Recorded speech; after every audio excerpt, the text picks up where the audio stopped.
नमस्कार दोस्तों, ग्रामीण कोचिंग क्लासेस के ऑनलाइन यूट्यूब चैनल पर आप सभी का स्वागत है। दोस्तों, हम अध्ययन कर रहे हैं राज्यपाल का और राज्यपाल के बारे में आज हम पढ़ेंगे राज्यपाल की शक्तियां और कार्य। राज्यपाल की शक्तियां और कार्य की शुरुआत करने से पहले इसकी हम शुरुआत करते हैं एक छोटे से मोटिवेशनल के साथ। आज बादलों ने फिर से साजिश की है, आज बादलों ने फिर से साजिश की है, जहां मेरा घर था वहीं पर बारिश की है। अगर फलक को जिद है बिजलियां गिराने की, अगर फलक को जिद है बिजलियां गिराने की, तो हमें भी जिद है वहीं पर आसियां बसाने की, तो हमें भी जिद है वहीं पर आसियां बसाने की। दोस्तों, टॉपिक की शुरुआत करते हैं राज्यपाल की शक्तियां एवं कार्य। दोस्तों, सबसे पहले हम बात करते हैं एक विद्वान जिसका नाम था, सबसे पहले हम शुरुआत करते हैं एक विद्वान जिसका नाम था दुर्गादास बसु। दुर्गादास बसु। दुर्गादास बसु के शब्दों में, दुर्गादास बसु, दुर्गादास बसु के शब्दों में या कह सकते हैं दुर्गादास बसु के अनुसार थोड़े में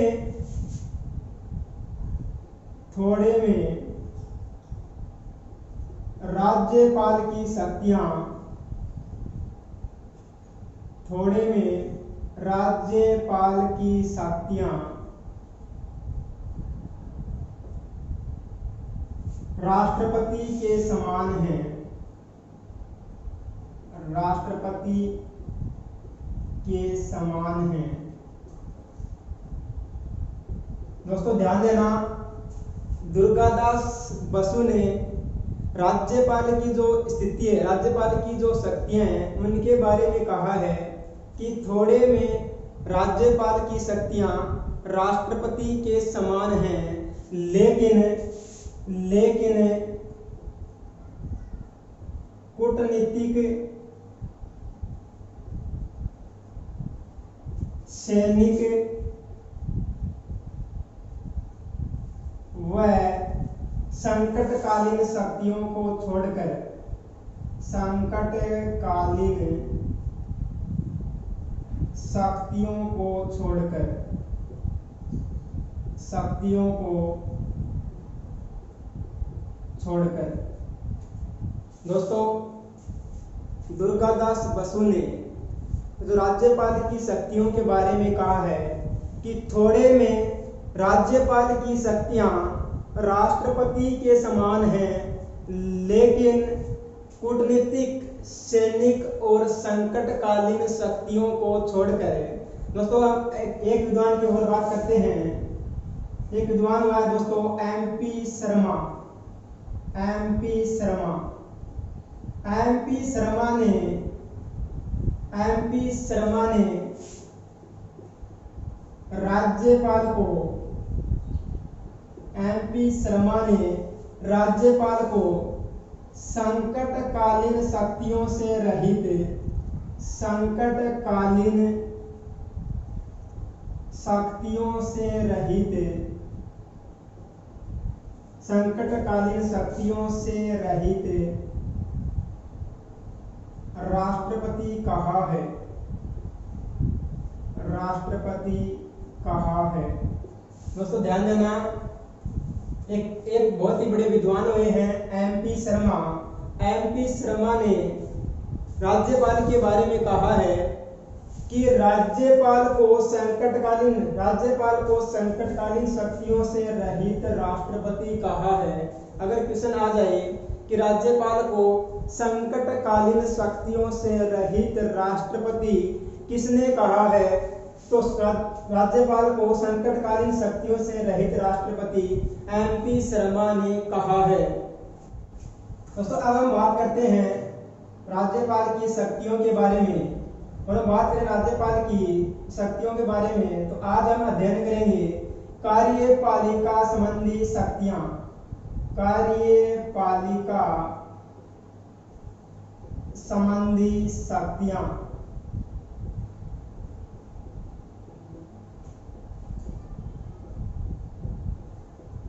कार्यपालिका संबंधी शक्तियां।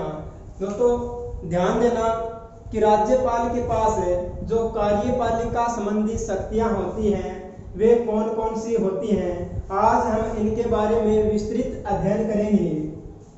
बात करते हैं दोस्तों हम राज्यपाल की कार्यपालिका संबंधी शक्तियों के बारे में। तो हमें याद रखना है अनुच्छेद 154 के तहत राज्य कार्यपालिका की, अनुच्छेद 154 के तहत कार्यपालिका संबंधी सारी की सारी शक्तियां कार्यपालिका संबंधी सारी की सारी शक्तियां राज्यपाल में निहित होती हैं। सारी की सारी शक्तियां राज्यपाल में निहित होती हैं। शक्तियां राज्यपाल में निहित होती हैं।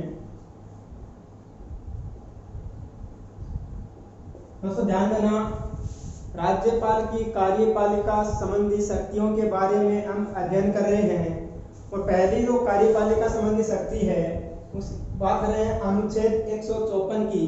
अनुच्छेद 154 के तहत राज्य विधानमंडल की या राज्य कार्यपालिका संबंधी सारी की सारी शक्तियां राज्यपाल में निहित होती हैं।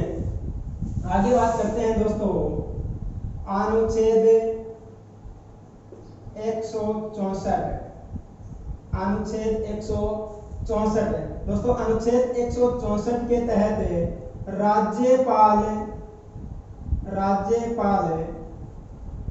मुख्यमंत्री व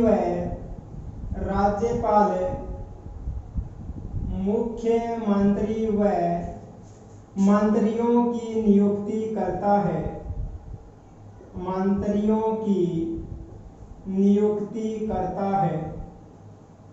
अनुच्छेद 164 के तहत राज्यपाल मुख्यमंत्री की नियुक्ति करता है और मुख्यमंत्री की सिफारिश पर राज्यपाल अन्य मंत्रियों की नियुक्ति करता है।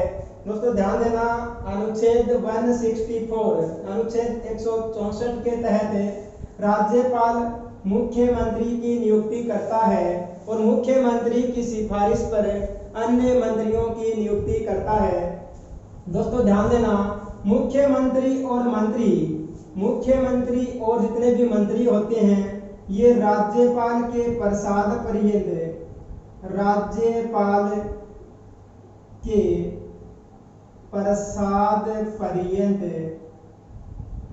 अपना पद धारण करते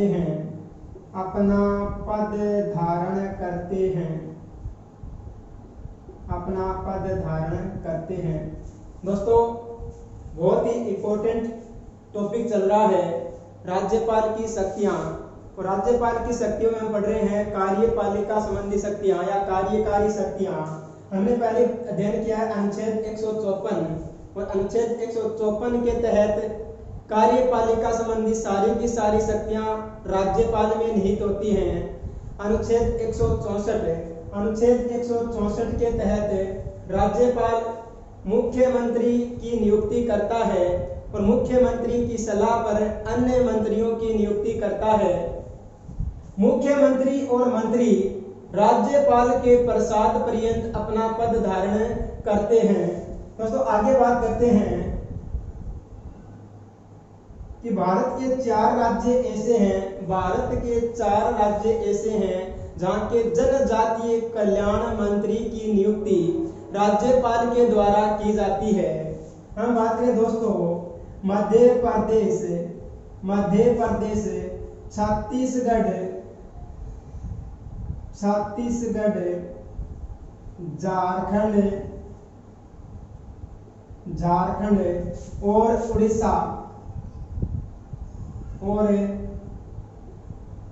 उड़ीसा के जनजातीय कल्याण मंत्री की नियुक्ति राज्यपाल करता है। राज्यपाल करता है। दोस्तों ध्यान देना, भारत के 4 राज्य ऐसे हैं वहां के जनजातीय कल्याण मंत्री की नियुक्ति राज्यपाल के द्वारा की जाती है। मध्य प्रदेश, छत्तीसगढ़, झारखंड और ओडिशा के जनजातीय कल्याण मंत्री की नियुक्ति राज्यपाल के द्वारा की जाती है। आगे बात करते हैं दोस्तों, अनुच्छेद 165। अनुच्छेद 165 के तहत राज्यपाल, अनुच्छेद 165 के तहत राज्यपाल महाधिवक्ता की नियुक्ति करता है। महाधिवक्ता की नियुक्ति करता है। अनुच्छेद 165 के तहत राज्यपाल महाधिवक्ता की नियुक्ति करता है। दोस्तों ध्यान देना, महाधिवक्ता को एडवोकेट जनरल कहते हैं। महाधिवक्ता को एडवोकेट जनरल कहते हैं क्योंकि राज्य के अंदर महाधिवक्ता की नियुक्ति की जाती है और देश केंद्र के अंदर या देश के अंदर हम बात करें केंद्र सरकार की तो वहां पर महान्यायवादी की नियुक्ति की जाती है, अटॉर्नी जनरल। तो अनुच्छेद 165 के तहत राज्यपाल के द्वारा महाधिवक्ता की नियुक्ति की जाती है। दोस्तों ध्यान देना, महाधिवक्ता भी राज्यपाल के प्रसाद पर्यंत अपना पद धारण करता है। महाधिवक्ता भी राज्यपाल के प्रसाद पर्यंत अपना पद धारण करता है। अपना पद धारण करता है। महाधिवक्ता का जो कार्यकाल है वो कोई निश्चित नहीं होता है दोस्तों, कि महाधिवक्ता राज्यपाल के प्रसाद पर्यंत अपना पद धारण करता है। तो आगे ध्यान देना कि महाधिवक्ता बहुत ही इंपॉर्टेंट क्वेश्चन है दोस्तों, कि महाधिवक्ता राज्य का सर्वोच्च कानूनी सलाहकार होता है। दोस्तों ध्यान देना, महाधिवक्ता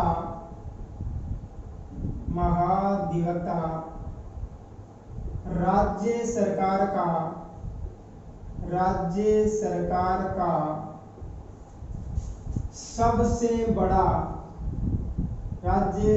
का सबसे बड़ा विधिक या कह सकते हैं दोस्तों कानूनी सलाहकार होता है।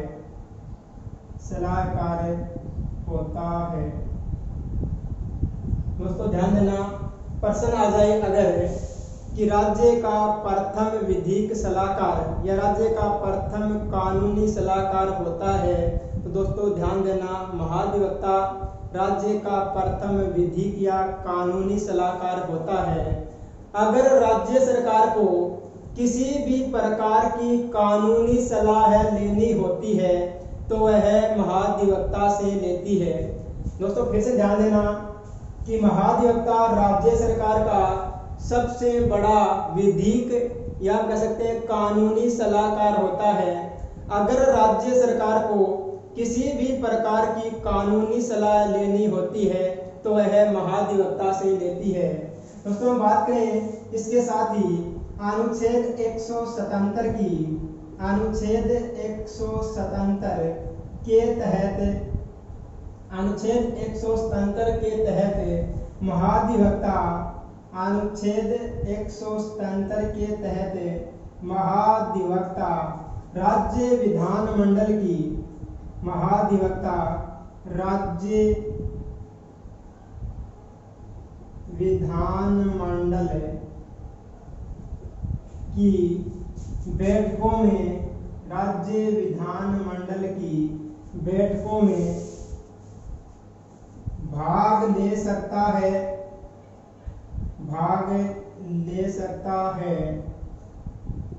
अपने विचार प्रस्तुत कर सकता है, अपने विचार प्रस्तुत कर सकता है,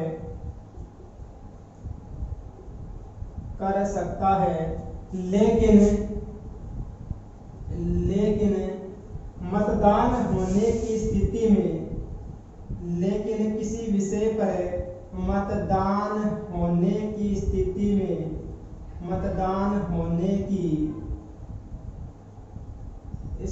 में मत देने का अधिकार नहीं है। मत देने का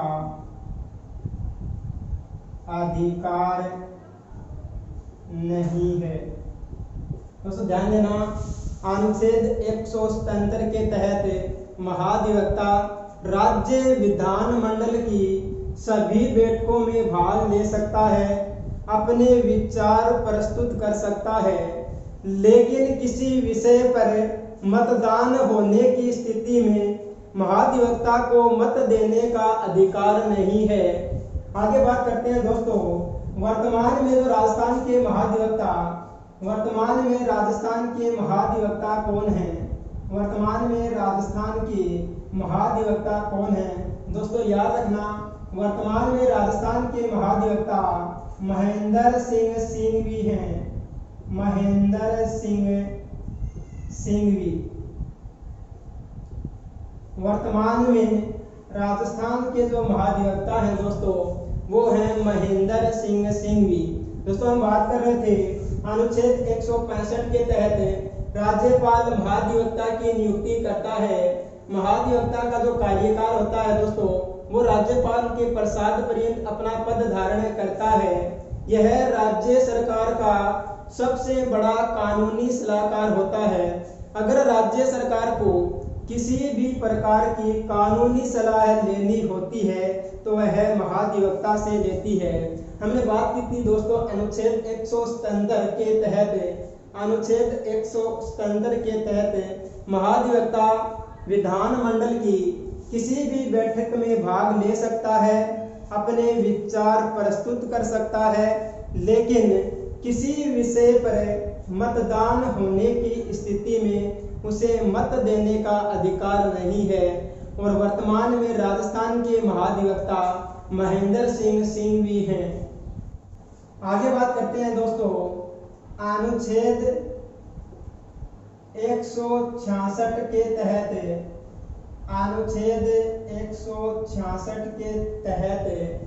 राज्य सरकार के सारे कार्य, अनुच्छेद 166 के तहत राज्य सरकार के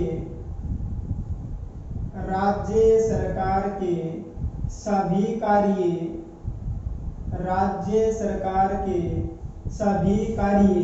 राज्यपाल के नाम से संपादित होते हैं।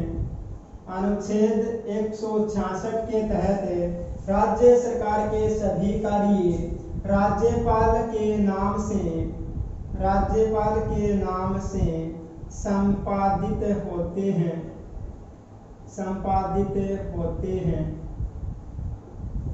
दोस्तों ध्यान देना, अनुच्छेद 166 के तहत राज्य सरकार के सभी कार्य राज्यपाल के नाम से संपादित होते हैं। आगे बात करें दोस्तों हम अनुच्छेद 167 के तहत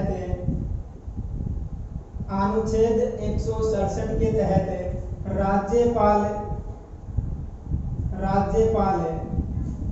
सरकार से अनुच्छेद 167 के तहत राज्यपाल सरकार से उनके कार्यों की सूचना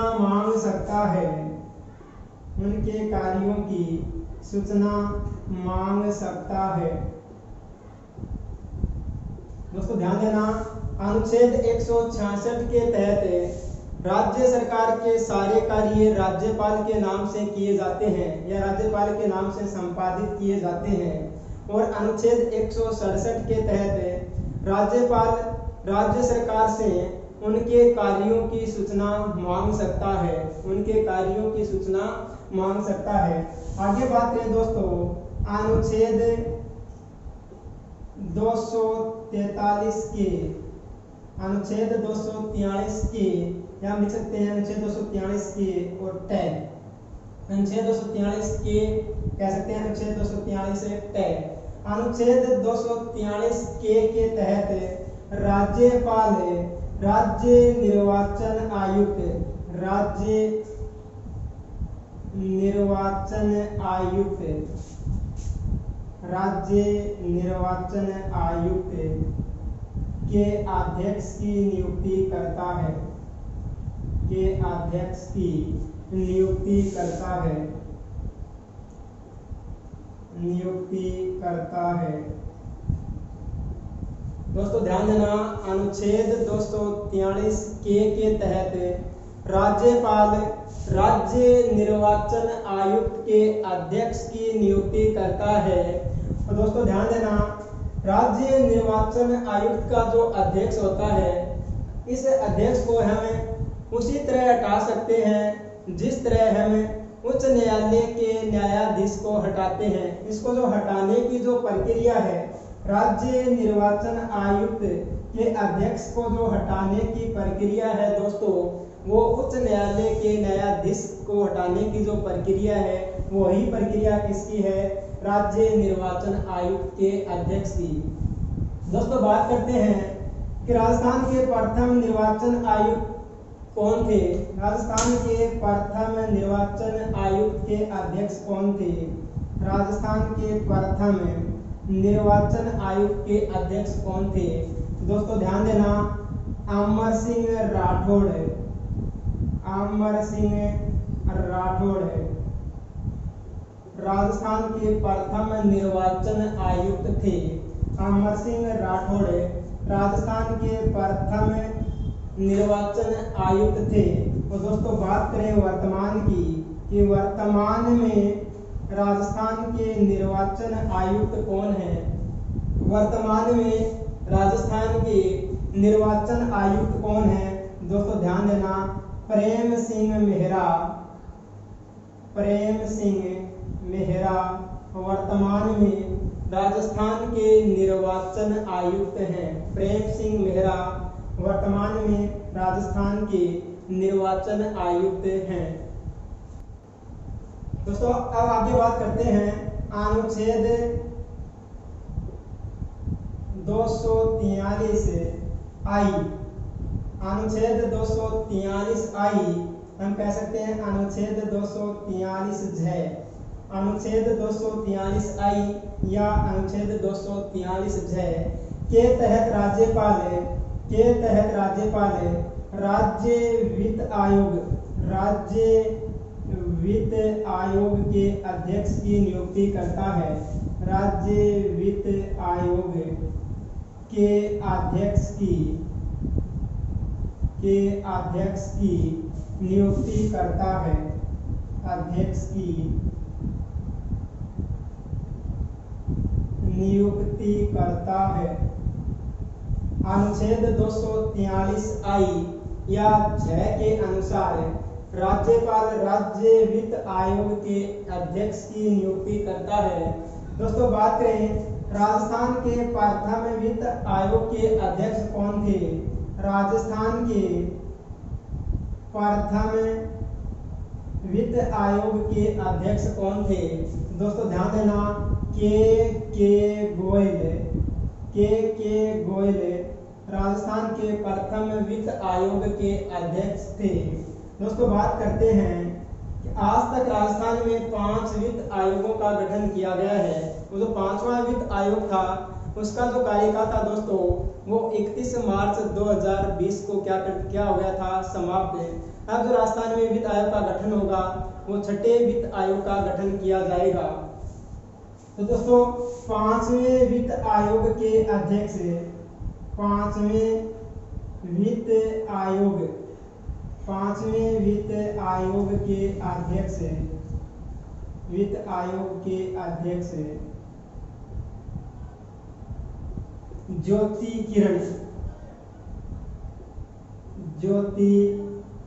किरण। दोस्तों प्रथम वित्त आयोग के अध्यक्ष थे के गोयल और 5वें वित्त आयोग के अध्यक्ष थी या 5वें वित्त आयोग की अध्यक्ष थी ज्योति किरण।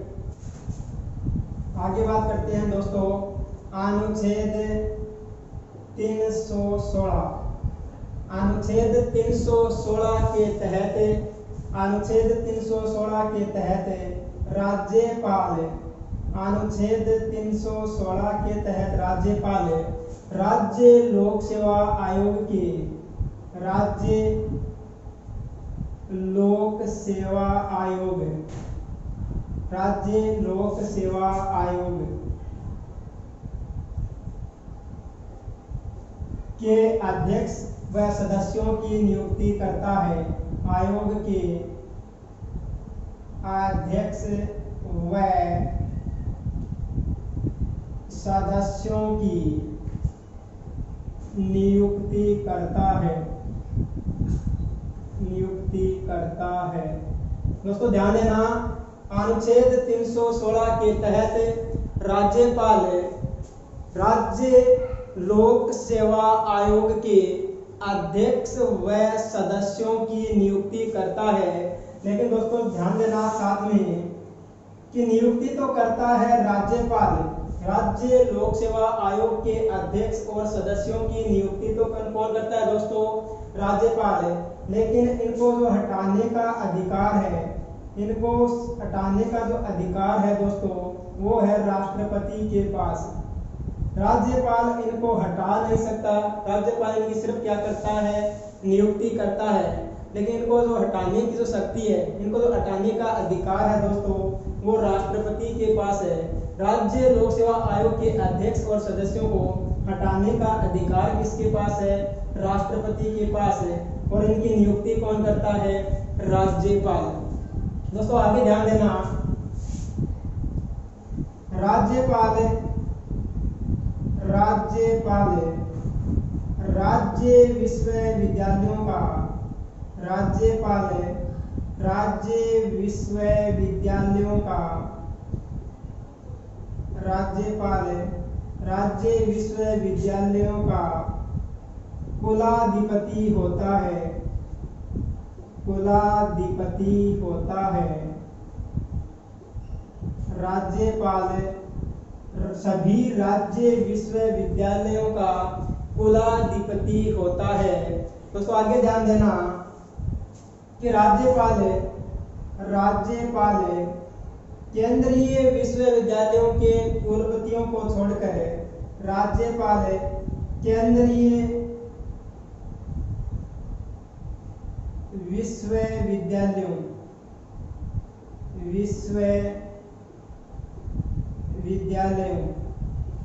के कुलपतियों को छोड़कर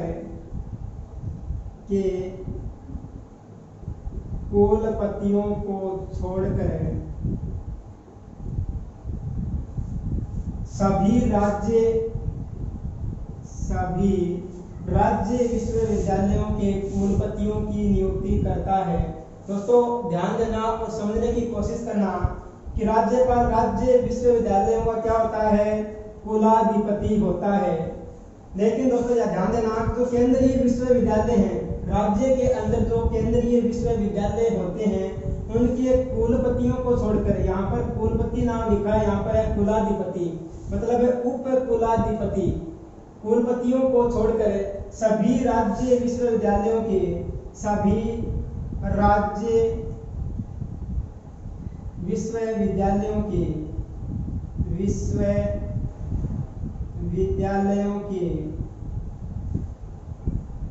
कुलपतियों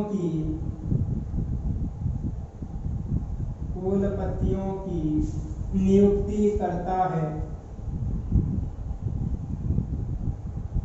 नियुक्ति करता है।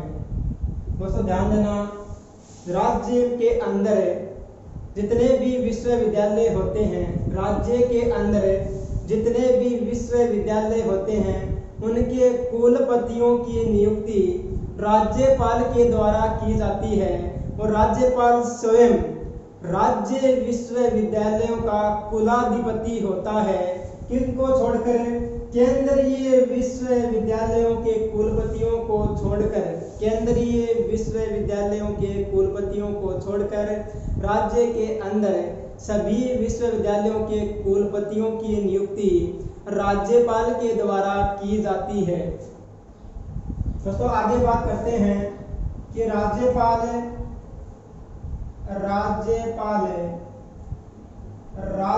सूचना आयुक्त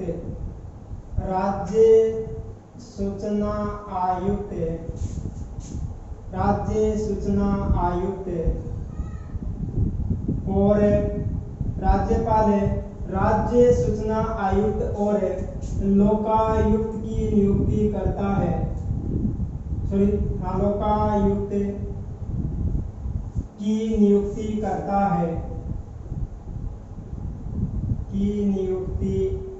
करता है। दोस्तों ध्यान देना, राज्यपाल राज्य सूचना आयुक्त और लोकायुक्त की नियुक्ति करता है। दोस्तों आगे ध्यान देना कि राज्यपाल उच्च न्यायालय के न्यायाधीशों की नियुक्ति के समय राज्यपाल हाई कोर्ट के न्यायाधीशों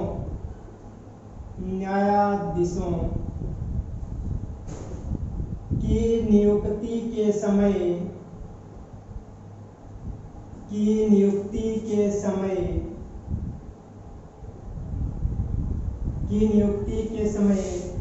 राष्ट्रपति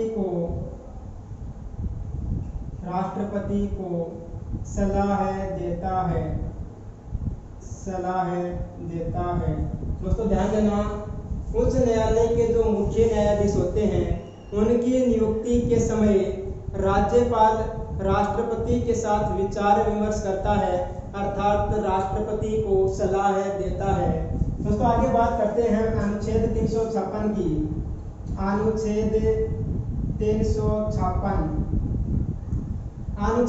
356 के तहत, दोस्तों ध्यान देना, अनुच्छेद 356 के तहत अगर किसी राज्य के अंदर वहाँ का जो संवैधानिक तंत्र है वो विफल हो जाए, किसी राज्य के अंदर उसका संवैधानिक तंत्र विफल हो जाए, तो राज्यपाल अनुच्छेद 356 के तहत राष्ट्रपति शासन की अनुशंसा करता है।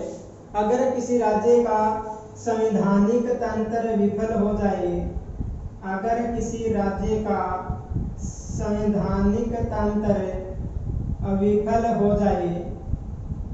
विफल हो जाए तो राज्यपाल अनुच्छेद 356 के तहत राष्ट्रपति शासन की अनुशंसा करता है और राष्ट्रपति शासन के दौरान राज्यपाल राष्ट्रपति के प्रतिनिधि के रूप में, दोस्तों ध्यान देना, राष्ट्रपति शासन के दौरान राज्यपाल राष्ट्रपति के प्रतिनिधि के रूप में कार्यपालिका संबंधी सारी शक्तियां